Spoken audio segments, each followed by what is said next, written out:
And you want to call her alpha and hard-headed and stubborn, but the reality is she just doesn't have respect for you because she sees you as weak. She's not going to submit to you as long as you don't face the real enemy. As long as you're not facing the real enemy, she's not going to submit. She won't submit.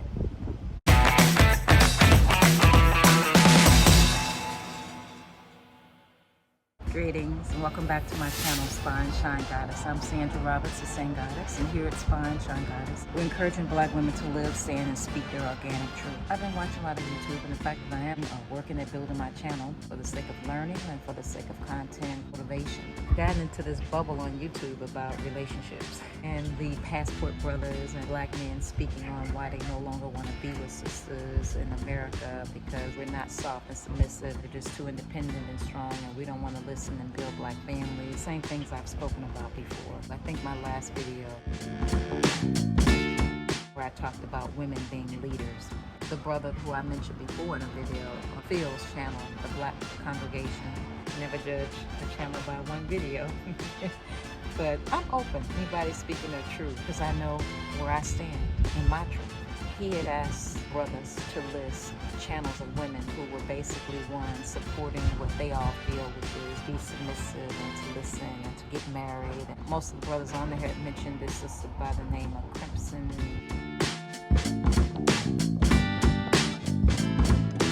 So I went to her page to check her out. The Muslim sister, so I understand very well her base. I understand her disposition. So I respect her truth and what she had to say. What I didn't like is the belittling of Black women. At the same time, we're saying to respect men and respect our brothers. Why the disrespect of Black women? What to me comes off as more badgering. The need to talk down or to belittle us in support of brothers is really unnecessary. That part is cringeworthy for me. It's only so much I'm gonna take of that. So I try to listen with an open ear, but at the same time, a lot of the insult, the name calling of sisters and brothers on there, charging her on, to me it's just unnecessary. That story of the traditional relationship and traditional marriage and this whole ideal of what role we're supposed to play is not the role for every woman. So my platform is for those women who want to speak their truth and feel comfortable doing it without permission or apologies. So whenever these things come up, it really does rub me some kind of way. And because I have this platform, I feel the need to speak for us. Oh, that's what it was. Phil had mentioned something about the pygmies. You know how we call the pygmies, and we say they're pygmies just because they support Black men. He wanted to give them a voice because the pygmies, so-called pygmies, are the ones that they should give a voice to, because those of us out here speaking this other rhetoric, we need to be not as heard because we're toxic and we're not about Black family. I gotta give you a lot of background first. 8th grade, I had already been listening to Farrakhan. 8th grade teacher introduced me to Farrakhan. I was probably pretty young to understand the concept. All those things at that time were new for me because I had been attending a Catholic school, had never heard of some of the concepts, but because I was very inquisitive, very early on, I knew some things intuitively that spoke to me. So that started my journey into my Black self. That was the Honorable Minister Louis Farrakhan. Starting at the 8th grade, fast forward, college, got involved with the African People's Revolutionary Party.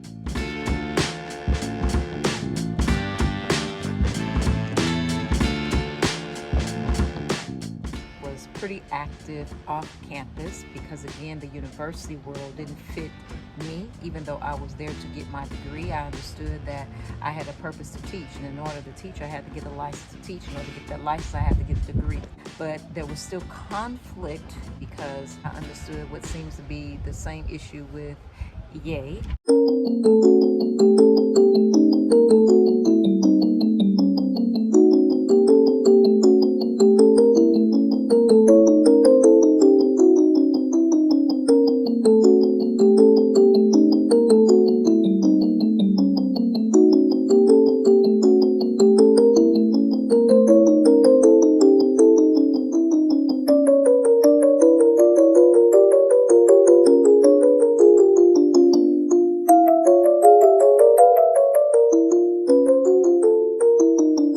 same time that you're trying to better yourself, you're trying to build your community, you are still in conflict because a lot of these institutions which were funded by Jews, most HBCUs, I can speak to Dillard University, just the building names on the wall, and Jews funded Dillard University. So at the time I was attending Dillard and being a part of this revolutionary party, people who my university didn't like, specifically the student affair, I can't think of this man's name. The people who I was involved with in New Orleans off campus, I invited them to speak on campus.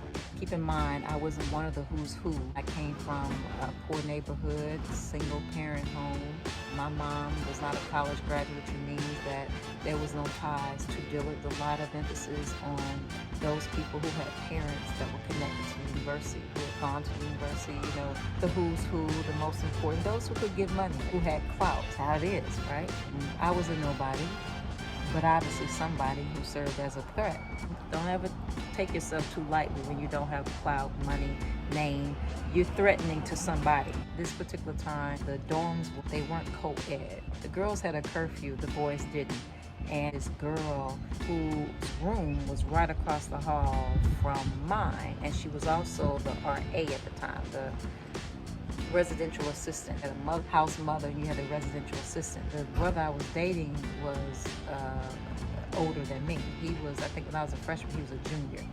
So this sister might have been a junior because she wouldn't have been a residential assistant. We weren't in the same class.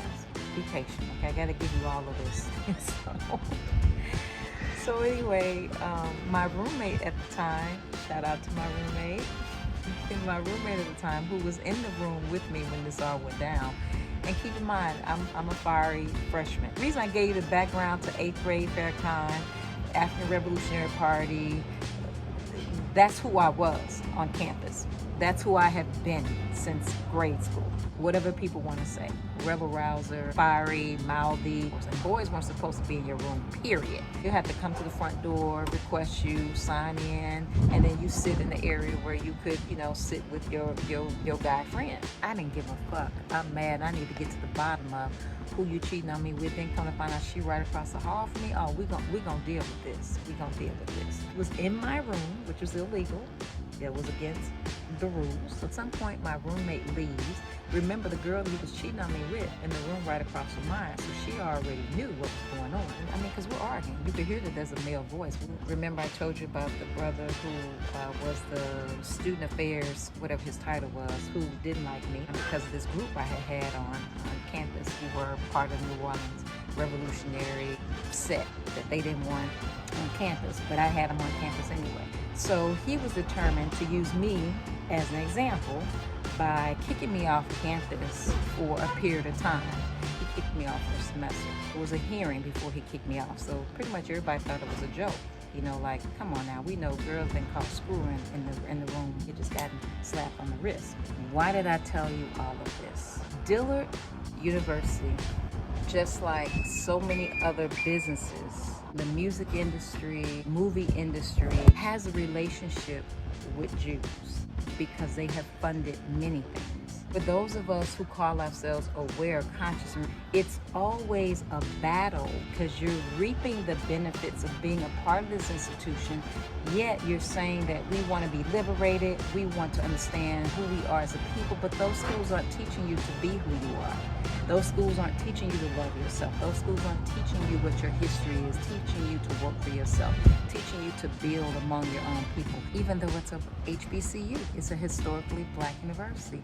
You are still being trained by those very institutions to set yourself apart because of this degree or this piece of paper. Now that's on a small scale. Now you take Ye, who's been talking a lot about Jews and the relationship and contracts and so forth. On a larger scale, it's the same dilemma.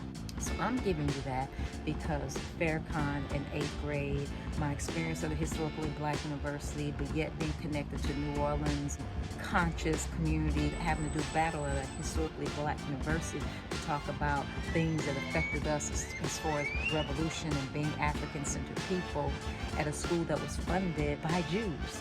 None of this is new. None of it is even that deep. It's not that deep at all. Now I'm going to get to this thing of gender. Remember I told you I was on the Black Congregation channel with the brother, and he was talking about, can some of you brothers list some of the pick-me's because they need to have a voice. Those are the sisters with YouTubers who talk about being submissive and following a man. So I go to the Crimson Sisters page, and the first thing I see is this one that she just did, a couple of days ago, which was after the video that I had just done about, black women are leaders, and sometimes we're leaders and sometimes we have to build men. The first video of hers that I see is one where she's saying women can't be leaders. We can't be leaders. It's not even natural. It's by design. Yes, it is God, man, woman, child. Those of us got a problem with that structure. That's just, we need to take it up with God because that's our issue. And white supremacy is the issue. It's not the gender. It's not the family structure. It's white supremacy. Brothers who don't want to focus on white supremacy but want to make us out to be the enemy, and sisters who constantly want to make us the enemy, you're still not facing white supremacy. All of us don't serve as soft, safe landings for him to come home to after the fight. Some of us choose to be in the fight with him in the street. There is no one way to be in a relationship, in a marriage, to be fighting this battle. The only thing dividing us is white supremacy. And you only need to hear from those women that make you feel like a man, who make you feel special, who don't have any back talk to be a soft landing for you, who only tell you you are right. We're not at a time for you to land softly. I find it quite weak to say, I only want women who are going to support me and my leadership.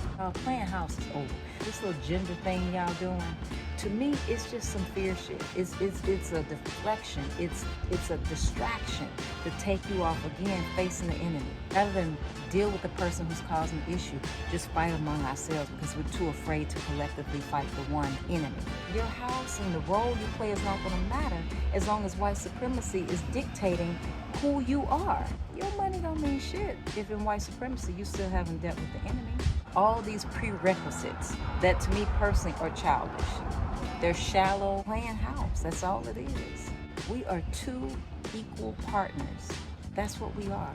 Those of us who are wanting to fight the good fight and lace up our boots and be on the battlefield side by side with our man, we're entitled to do that without anything being taken from our femininity. We can be feminine too. We can still be women too, and be strong and be leaders and do battle. We've already done it. It's our history. Talking about welfare and taking the man out the home, that's white supremacy. I mean, the Claudine movie. Like, didn't y'all see Claudine? Didn't you see the Claudine movie? You remember in the first scene or so, when did she decide to go out with it? At what point did she start chasing him down like, okay, come on, okay, I can get with you. Man, you remember, those of you who don't know about Claudine, go look at Claudine. I don't know who I'm talking to, what age or what you, okay. But the first scene in there, she decided to give him a chance when she saw him stand up to and speak strongly in defense for himself. The guy, the white man she was working for, Ruben was a trash guy. And he didn't take a certain thing of trash or something. He left it there. And the guy came out, I was like, ain't you gonna take this? And she saw how he dealt with the white man. We need to see, or I need to see, not your bank stub, not your wheels and your house. Who are you in the face of white supremacy? Why not submit to a coward? If you're not standing up to white supremacy, why am I submitting to you? You see the white man as your God. On one hand, y'all want to say, y'all replace the black man with the white daddy. No, white daddy is his daddy too. So if he's scared of white daddy, then how am I going to feel protected? Then yeah, I guess I am going to submit to white daddy. If my own man, who's a man, ain't standing up to white daddy. What do y'all do? Blame the woman. You made white daddy your daddy. You took the government's assistant. You did this, you did that. Blame the black woman. Then at the same time, give the brother an excuse. He shouldn't have no reason to leave his seed. He shouldn't have no reason to leave his family. Ain't he the man? Isn't he the one that you say we should be submitting to? So I'm going to submit to somebody who's saying that he's not strong enough to deal with the system, and he's not strong enough to deal with or find a way to get around the system and still work with me without getting angry or getting frustrated. What do we submit to? So now I'm the reason why he gets to opt out. I'm the reason why he gets to leave, and he's so frustrated he can't take the pressure. They even deal with that in Claudine too. You know, I love the character Claudine because she speaks her piece. She was soft and strong at the same time. She held her own. Many of us are Claudines. That white woman that Leave It to Beaver, I don't even know her name, but Beaver's mama. Y'all want to be Beaver's mamas, and that's fine. Be Beaver's mamas. Don't come over here talking about the Claudines. You know, we get into, again, this shame game when it comes to black women. Shaming them. Everybody can be feisty but us. It's sexy to be feisty on everybody else. That woman is a big mouth on her. Y'all need to go on somewhere with all this. So any Claudines out there, look, y'all, hold y'all own. Hold your own. Don't be distracted by who ain't gonna want to be with you. Baby, you are every woman. Every woman. Don't let these people out here get you frustrated and making you feel like you're less than, and you should feel some kind of shame, and you should start acting a certain way just so that you can be attracted to a man. If he ain't fighting a good fight of white supremacy for you to be free, sis, who are you submitting to? Who are you supporting? And brother, if that's not your task, what are we submitting to? You are white zaddy's boy. Until you can show us that you're not afraid of white zaddy. Yes, sisters will just be out here trying to figure out how to make it on their own, especially if you're going to leave your seed and you're going to feel like you have an option to leave. Like the Claudine. Brother left, Ruben left, he couldn't take it, he had to go drink, and he's just so stressed and he don't know what to do because he done made children. I can got to pay child support for him, and his discipline. Some things boil down to discipline. What you do with your vagina and your penis matters. If you want to be a soft landing for black men, you're not naturally a leader. You should only listen to him. That's your truth. You're entitled to it. Don't make it out to be divine order. Don't make it out to be that the rest of us are wrong for feeling like we can lead, sharing a platform of leadership with our man. That's religion. Those of you who are in a religion, follow that. There's more than one religion. There's spirituality, there's universal truths. There's so many other options out there. Your religion teaches you God, man, woman, child, because that's your faith. But your faith isn't everybody else's faith, which means the paradigm of relationships is going to be different. Yours isn't the only gig in town. You got a mouth. You got to pick your man very carefully. Talk back. You can't get with one of these brothers that'll harm you because all of his esteem and all of his alpha, whatever his stuff, all of it is wrapped up in that. And you can't say anything. You got to walk on eggshells around those kind of brothers. They're not respecting you as a voice. They only need followers. They only need those who are going to be a soft, safe landing for when the world shows him who he is, and when he's afraid to face other men, especially white men, then he comes to you to stroke him. A lot of sisters ain't stroking. We love you, black men. We do. We love you and we got you. If you need to be stroked, go over there. They're there for you. Stop trying to preach to the women who don't want to do that. If we're alpha, or we're warriors, or we have a certain energy that's fight, we need to be side by side with our man, not at home baking cookies. But what a lot of y'all do, you want it both ways, but you want to be honest about it. You want the sister who can be your equal, who you can bounce ideas off of, who can give you her truth and speak openly and fiery, even if it's using profanity or whatever, gives it to you raw, is an equal. But at the same time, you want somebody also that can be a soft landing. There are women who possess both. But y'all gotta stop only seeing these boxes. You're boxing people in these ideologies. And I think the reason why we're in such a battle now is because the unveiling that's going on, this truth, there's a lot of truth being unveiled, but so much gender battle is going on because even that's being dealt with. It's changing. Many people are feeling uncomfortable about, well, what will I be? What is now a man? What's now a woman? Molly, Molly, Molly, get your... Oh, that's adverb.